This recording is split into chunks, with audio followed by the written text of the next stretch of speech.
10,000 വർഷത്തോളം നിഷ്ക്രിയമായിരുന്ന എത്യോപ്യയിലെ ഹെയ്ലി ഗുബ്ബി അഗ്നിപർവ്വതം പൊട്ടിത്തെറിച്ചതിനെ തുടർന്ന് രൂപപ്പെട്ട ചാരമേഘങ്ങൾ ഇന്ത്യയുടെ വ്യോമമേഖലയിലേക്ക് നീങ്ങുകയാണ്. അന്താരാഷ്ട്ര വിമാന സർവീസുകളെയും പടിഞ്ഞാറൻ വടക്കൻ സംസ്ഥാനങ്ങളിലെ ആഭ്യന്തര വിമാന സർവീസുകളെയും ബാധിക്കാൻ സാധ്യതയുള്ള ഈ പ്രതിസന്ധിയിൽ ഇന്ത്യൻ വ്യോമയാന മേഖല കനത്ത ജാഗ്രതയിലാണ്.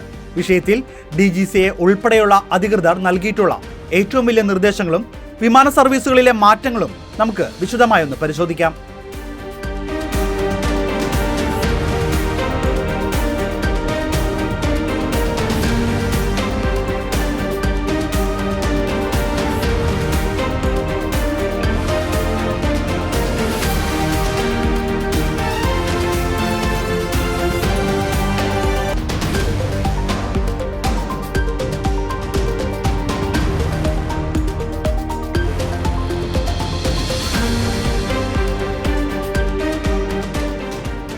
എത്യോപ്യയിലെ ഹെയ്ലി ഗുബ്ബി അഗ്നിപർവ്വതം പൊട്ടിത്തെറിച്ചു. ഏകദേശം 10,000 വർഷമായി നിഷ്ക്രിയമായിരുന്ന അഗ്നിപർവ്വതമാണിത്.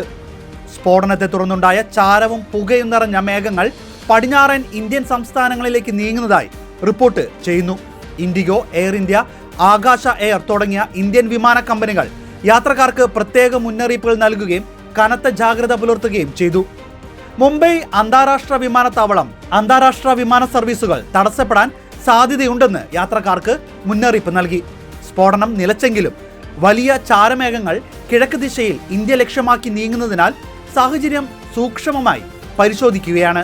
ചാരമേഘങ്ങൾ ഒമാൻ, യമൻ എന്നീ രാജ്യങ്ങളിലെ വ്യോമമേഖലയിലൂടെ കടന്നുപോയ ശേഷം വടക്കൻ ഇന്ത്യ ലക്ഷ്യമാക്കി നീങ്ങുന്നതായി വെർച്വൽ ആഷ് അഡ്വൈസറി സെന്റർ അറിയിച്ചു.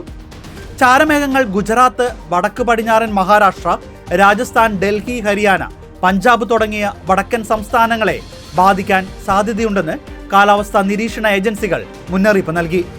വിമാന എഞ്ചിനുകൾക്ക് കേടുപാടുകൾ വരുത്താൻ സാധ്യതയുള്ളതിനാൽ വിമാന കമ്പനികൾ ഫ്ലൈറ്റ് പ്ലാനിംഗ്, റൂട്ടിംഗ് എന്നിവ ഏറ്റവും പുതിയ മുന്നറിയിപ്പുകൾ അനുസരിച്ച് ക്രമീകരിക്കാനും എഞ്ചിൻ തകരാറുകൾ പോലുള്ള ഏത് സംശയകരമായ സാഹചര്യങ്ങളും ഉടൻ റിപ്പോർട്ട് ചെയ്യാനും നിർദ്ദേശിക്കപ്പെട്ടു. വിമാനത്താവളങ്ങൾ റൺവേകളിൽ ചാരം അടിഞ്ഞിട്ടില്ലെന്ന് ഉറപ്പാക്കാൻ പരിശോധനകൾ നടത്തണമെന്നും നിർദ്ദേശിച്ചിട്ടുണ്ട്.